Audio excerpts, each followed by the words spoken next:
புக்ஸ்லாம் நமக்கு எந்த அளவுக்கு தேவை அப்படின்னு சொல்லிட்டு பொன்வண்ணன் பார்த்தீங்கன்னா இன்னைக்கு புக் ஃபேர் இனாகிரேஷனில் கலந்துட்டு இருந்தாரு. அவர்கிட்ட வந்து எங்களோட செய்தியாளர் வினு கேட்ட கேள்விகளுக்கு ரொம்ப அழகாக இந்த மாதிரி விஷயங்களை ஷேர் பண்ணியிருக்காரு. அதை பார்த்துடலாம்.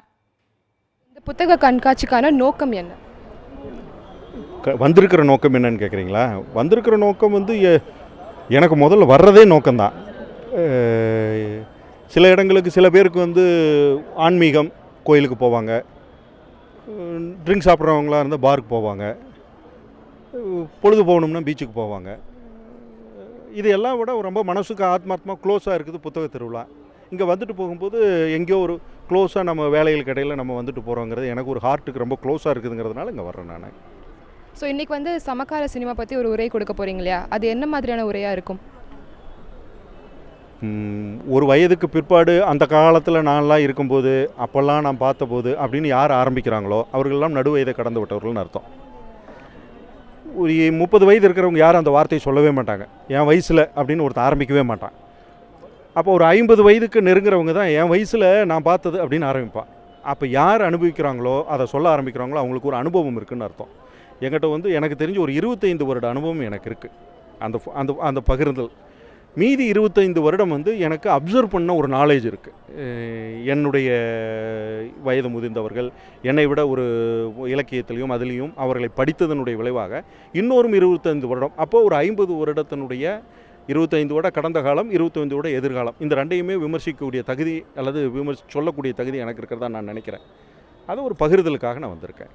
ஸோ இப்போ வந்து மக்கள் வந்து புத்தகங்களை வந்து ரொம்ப தள்ளி பார்க்குறாங்க. அதை தவிர நிறைய பொழுதுபோக்கு விஷயங்கள் வந்துடுச்சு. நாலேஜ்க்காக வந்து புக்ஸ் படிக்கிறவங்க மட்டும்தான் இப்போ இருக்காங்க. ஸோ புத்தகங்களுடைய முக்கியத்துவம் என்னன்னு நீங்கள் சொல்வீங்க? புத்தகம் படிப்பதில்லை அப்படிங்கிறத நான் மறுக்கிறேன். முதல்ல படிப்பு என்பது வந்து புத்தகத்தில் மூலம் மட்டுமல்ல. சாதாரணமாக உட்காந்துட்டு ஒரு நாயை வந்து அப்படியே பார்த்துக்கிட்டு உட்காந்துருக்கிற பிச்சைக்காரன் கூட, அல்லது ஒரு சைக்கிள் ரிக்ஷா, ஒரு ஆட்டோவில் வெயிட் பண்ணுற ஒரு நண்பர், யார் ஒருத்தரும் கூட ஒரு நாய்கிட்டேருந்து படிச்சுக்க முடியும். அந்த நாய் எப்படி படுத்துருக்கு, எழுந்திருக்குது, யாரை பார்க்குது, எங்கே வந்து தலை சொரியுது, என்ன அதனுடைய வேலை அப்படின்னு நீங்கள் ஆரம்பிச்சிங்கன்னா நம்மளை விட மிக சிறந்த படிப்பாளியாக வந்து நம்ம அதுக்கிட்டேருந்து கற்றுக்கலாம். ஆனால் படிப்பு புத்தகம் மூலம் தான் இருக்கணுங்கிற அவசியம் இல்லை. எதெல்லாம் அப்சர்வ் பண்ணுறோமோ அதெல்லாம் படிப்பு தான்.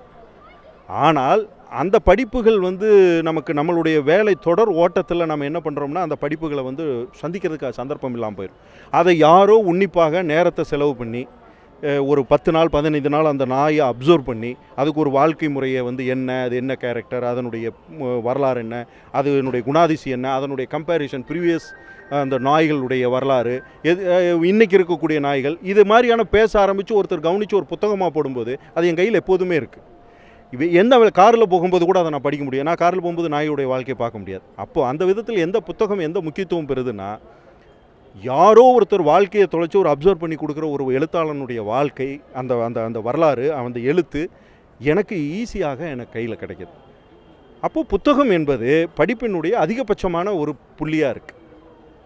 புத்தகத்தின் மூலம் படிப்பது என்பது வாழ்க்கையில் படிப்பு அத்தனையும் விட நிறைய சம்பவங்களே அது எனக்குரிய நேரத்திலேயே சொல்லி கொடுத்துருது.